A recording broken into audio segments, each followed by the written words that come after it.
All right, welcome everybody. I think we're on. Okay, I'm not sure. I'm still learning this technology. So let's see. So let's get going here. It is Monday, September 30th. We're already at the end of September, which is so fantastic. And if you are watching me live on Facebook, okay, you can enter a comment and I will see it right away. So please be interactive with me. Give me some feedback. You know, part of me doing this is very one way, and it would be amazing to get some feedback as I go. All right, so welcome to Money Matters on Monday. So we will get started with a deal analysis that's come through.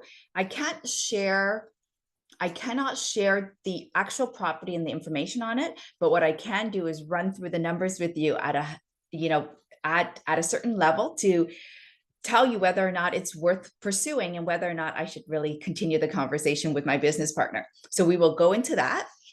Okay, now before I do though, I do want to share something with you. So let's see, let me share this first and then we will go into the other stuff that I want to share with you as well. All right, so let me bring this up and you guys should see a book cover. Okay, so if you are seeing my book cover, what this is, it is a collaboration between myself and 12 other real estate investors in real estate. Okay, and in this book, we're actually talking about the different strategies that we've used and how we've come out of COVID. So if you are interested in getting the pre-launch version of this book, in the comments of this live broadcast, please just type in the word book and I will make sure that you get the e-version copy of this book before the rest of the world gets it. Okay, and it won't even cost you anything. It's actually our pre-launch, zero cost. Once we go after the pre-launch, then there is a price, like a ticket price on this. Okay, but prior to our pre-launch, okay, we are giving it away for free. Okay, and that is a gift from me and my 12 other co-authors in this book to you. Okay, so I'm super excited about this book. I haven't released the book in about 5 years. So this is my one book, and you're gonna get like, it's a blueprint on how to get through COVID, how to survive COVID, and how to really grow your real estate portfolio. Like, so every single one of these authors or investors navigated through COVID and came out at the other end amazingly. So super happy and excited with, to be able to collaborate with every single one of these investors. Okay, so that is the first thing I want to share with you. So let's go. What else do we got? Oh, the mastermind is coming up the third Friday of every month. We hold a monthly mastermind where a group of us get together and we talk about real estate. There's an educational segment, and then we put our challenges out there. If you are interested in coming to one of those, please scan the QR code and attend the sessions. Okay, so let me unshare and I will do a new share. So what we're going to do is bring up the Excel sheet and we will jump right into it. So hopefully I've got the right Excel sheet open up. Let me see. Okay, so give me 1 second. Let me close off some of these Excel sheets because I do actually have quite a few Excel sheets open up right now, and we actually only just want one of them. So let me just unshare everything here. And I think it's really just this one Excel sheet. Okay, so hopefully you see the right sheet.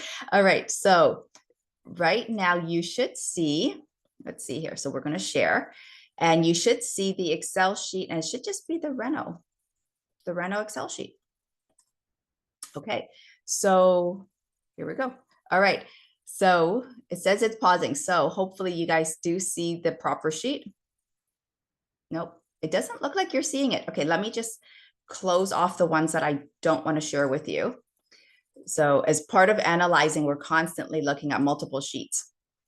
Okay, there we go. So there's only one left. All right. Oh, you know why? Because I didn't enable the editing before I started.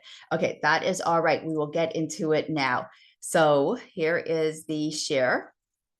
Yeah, now I only have one Excel sheet to share, so there shouldn't be any issues there. All right, so let's get right into this. So, okay, so this is a property in Southern Ontario. And what my partners come to me with is said, hey, Hung, you know what? We need to buy this property at $1 million. So let me just bring this up because I've had some requests from multiple people to make our spreadsheets larger while we're doing the broadcast so that you can see it. So here we go. It is larger now. Okay, so what we're going to do is, this is my flip calculator. And you can actually download this for free on our website. So you don't need to recreate it or anything like that. This came about when I was doing the 5-part Flip for Income series with Danielle. And this was one of the ones that she sort of gifted to me to continuously gift to other people. So I would highly suggest that you go on the website and download this spreadsheet. It's in Excel format, and all you have to do is just download it and you can start using it. Okay, so what we're going to do is we're going to basically just put in whatever numbers we know at a very high level to determine within 5 to 10 minutes, do we want to even participate in this flip opportunity? Okay, and so what we're going to do is just type in here so you see some pre-existing numbers here, so we're not going to do that. So what we're going to do is we're going to type in the reno costs. So right now my partner's estimated about 200,000 in reno costs. So that is, it's just a number. Okay, until you actually walk through with the contractor, get a couple of quotes, get a better idea of the renovations, it's still just a number out of the sky. Okay, so right now we're putting a 20% buffer in there. And so we're saying it's going to cost us about $240,000 in renovation costs. And this would cover everything to do with the renovations. Okay, you want to have a buffer in there because there's always cost overruns, and you don't want to come into a project with less money than you need, right? And you don't want to go back to your money partners to ask for more money. And you don't want to dig into your own savings or your own reserves to cover this. You definitely want to make sure that you account for any overruns. So in this case, we're saying 240,000. So we're buying it for $1 million, and we sort of think that we can sell it for about 2 million. So I'm going to put 2 million here on the high end number. And let's just say worst case scenario, we don't sell it for 2 million, but we sell it for 1.8 million. Okay. This after repair value, this ARV is an educated guess on my part. This is based on us getting comps, talking to other realtors, knowing what's been selling in that area. Now, keep in mind, this renovation could take 6 months. It could take a year. During that time, housing prices could change. Okay, so that's why you sort of want a really good range. Okay, if you want, you could say, okay, well, 1.6 and 2.2 on the high end. Now, if you make your numbers too wide, it's not going to allow you to make a good estimated guess as to whether or not, a good decision on whether or not you should continue with this opportunity. Okay, so let's see here. So we're using an 80%. So what we're saying is we're not very confident with our numbers. So we're going to give ourselves an 80% buffer on the price. Okay, so that means that potentially it would only be worth between 1.4 and 1.6. Okay, so I'm just going to go up here and just put this up to 2.1. Let's just say, I don't think we would get 2.1, but let's just say that's the number for 2.1. Okay, so that means that if I got the best case scenario, okay, maybe my ARV is 1.68. Okay, so that sort of gives me some additional buffer. So I've got a buffer on the renovation money, and I've got a buffer on how much I think that property could be worth when we go to sell. Okay, then we're going to take the renovation cost out. So that means that our maximum acceptable offer is between 1.2 and 1.44. Okay, so what this tells me is that if this property is being sold at $1 million, this is a hands down pursue this opportunity, because right now we have about 300,000. Okay, so sorry, it was $1 million that they're asking. So that means we have 200,000 of built-in equity potentially right there from day one, just from acquiring this. Okay, so that's what this tells me right now. So let's just say that the after repair value is 1.6 is our estimate.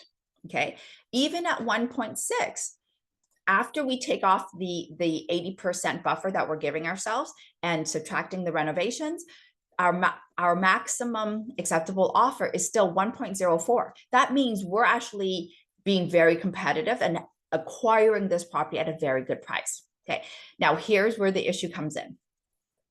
Let's just say that the renovations run over. Okay, we've put in 40,000, but what if that's not enough? What if the renovations are actually 250,000? Okay, so if I put in 250,000, my renovation budget now goes up to 300,000. Well, that means that my maximum acceptable offer should really be at 980, not $1 million.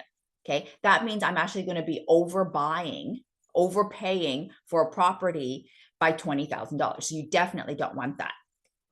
Okay, so I'm going to leave in the 300,000 as the renovation budget, just to be on that conservative side of things. I'm going to also leave it at the 1.6 and the 2.1 on the high end for the after repair value. Okay, so this is just the first step of the calculations here. Now, the other thing that you need to consider is, what is your holding cost for the time of the renovation? I love it when new investors or new flippers come to me and say, Hung, you know what? I can do this flip in 3 months. Yeah, and I'm like, that's fantastic. I'm glad you can do it in 3 months. I'm going to give you 6 months to do it. I'm going to give you 9 months to do it. So I run my scenarios with a time buffer as well. So I've now got several buffers in there. So I've got the renovation buffer. I've got the after repair value buffer, and I've also got a time buffer. So that's 3 buffers.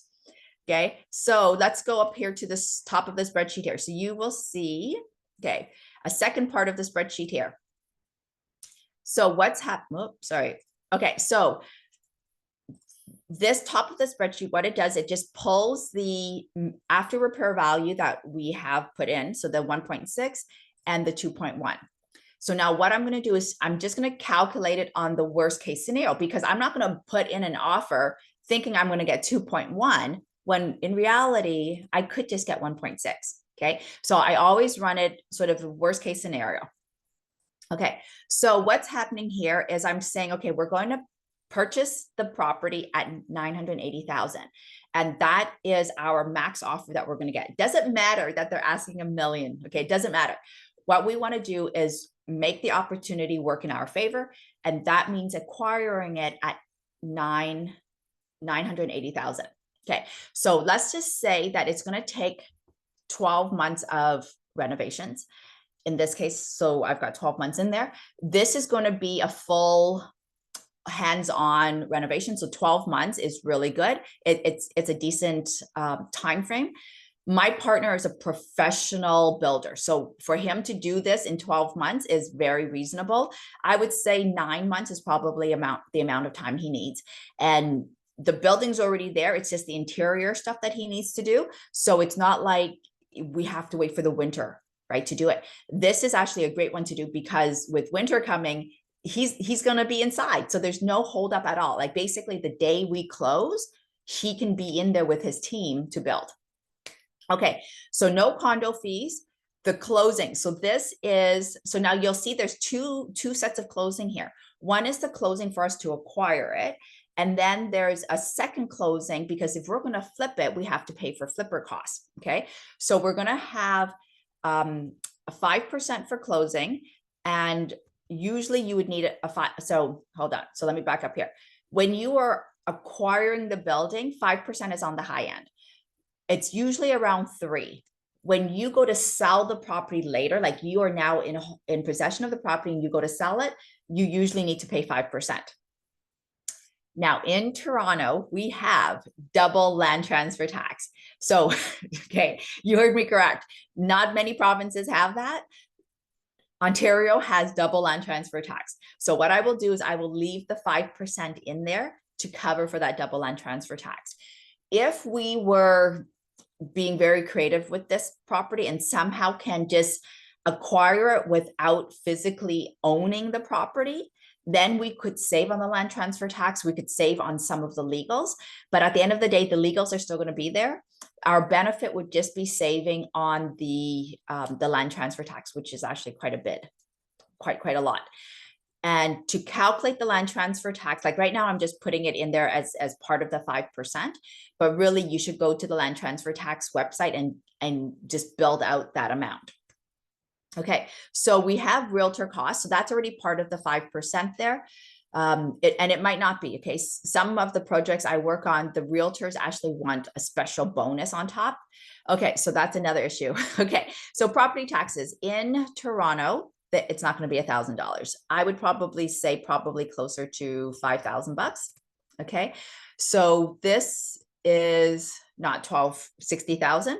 Okay, it is going to be just for that year. So how did we do this? Oh, you know why? Because we said this was monthly. That's why.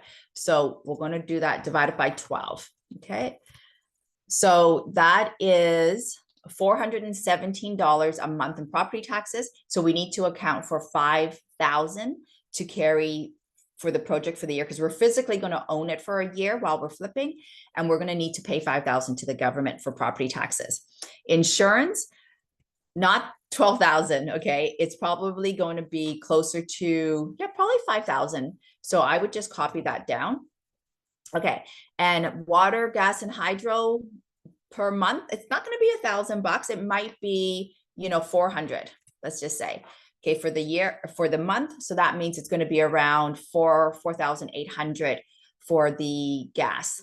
All right. And I am getting a notification that my battery is going to die, which is funny because it's been plugged in all day. Okay, so give me one moment, everybody, and I will run and get my charger and make sure that I don't lose you guys on this. Okay.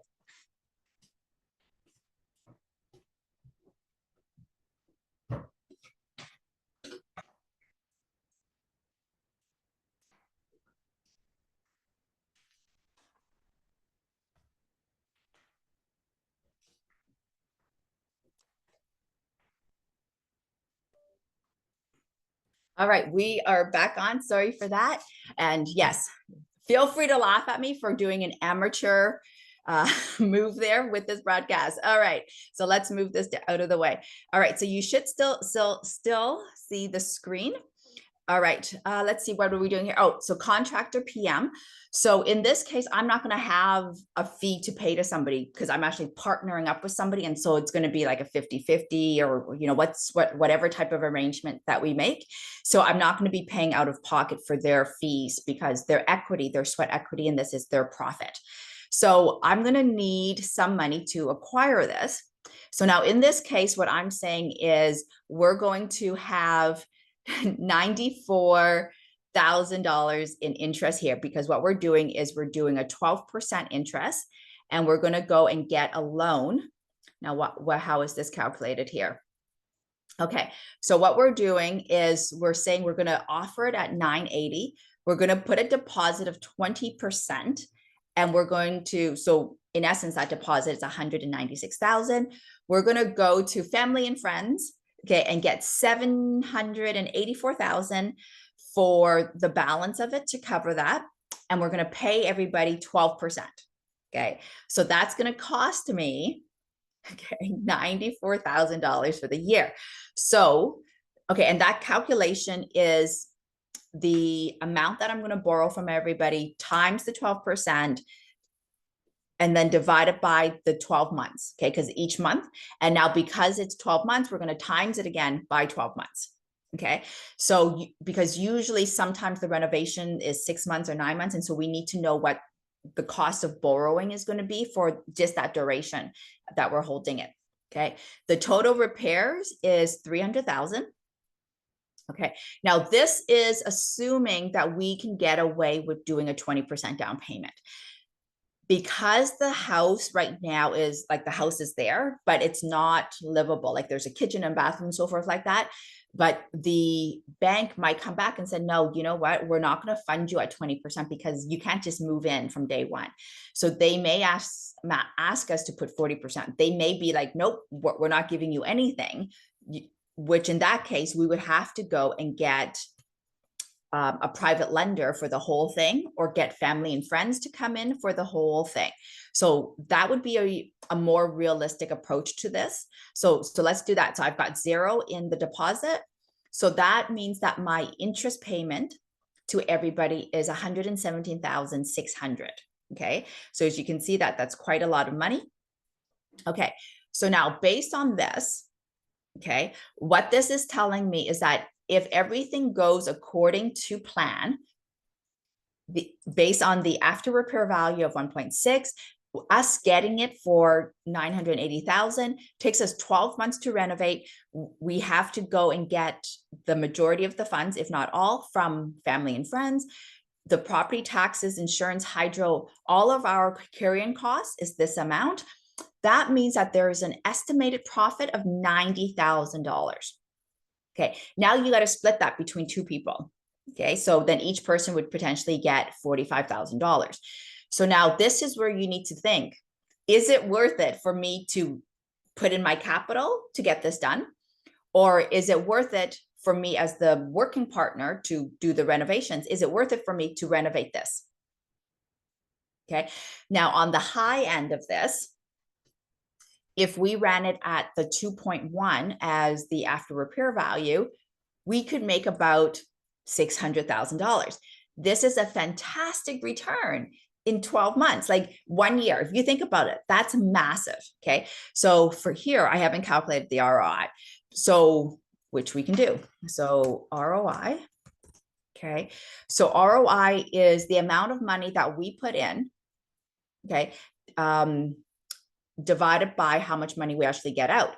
So we're going to be putting in just about the 300,000 because the 980 is coming from other people. So let's see, total repairs is 300 plus all of our closing costs. Okay, so we're going to go sum of these two plus the taxes, insurance, and gas. So that's going to be another sum number here. Okay, and we also paid for interest, so we also have to account for that as well. Okay, then we take all of that and we divide it by our profit.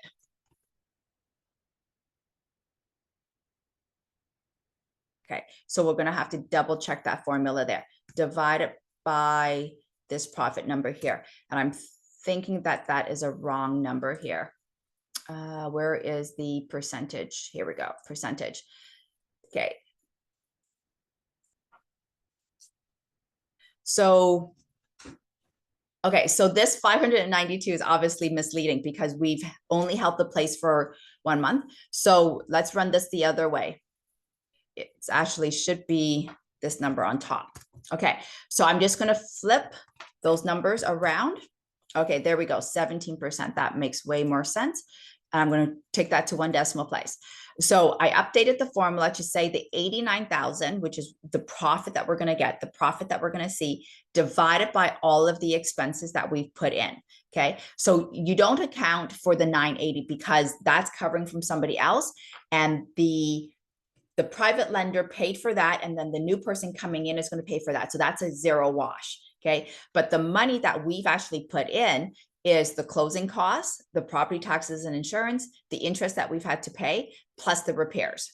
Okay, so that is how much we've actually put into the investment. So if you take the 89,000 divided by all of those expenses that we've had to put in, our return is 16.9%, which is really good. So now we're going to copy that formula over. Okay, because if you look at it on the high end of the after repair value of 2.1, okay, our return is going to be significantly higher. So based on that, we are at 111% for a return in 1 year. Okay, so that's giving you a very broad spectrum as to what you can expect to see with this particular opportunity. So coming in, okay, making a decision on this, you could be like, okay, well, how can you mitigate this? How can you improve the numbers? Okay, at 16% return, it's not that great for a flip property because so many things could go wrong on a flip. Okay, there's enough margins in there so that if things did go wrong, well, you know, you're not going to lose everything. Okay, but the thing to think about is it worth a year of your time to put, you know, this much money and this much time into it for 16.9%? Okay, so that's the way to run this number. So that is this flip spreadsheet. So for those of you who want it, you can go and get this for free on the cashproperty.ca website.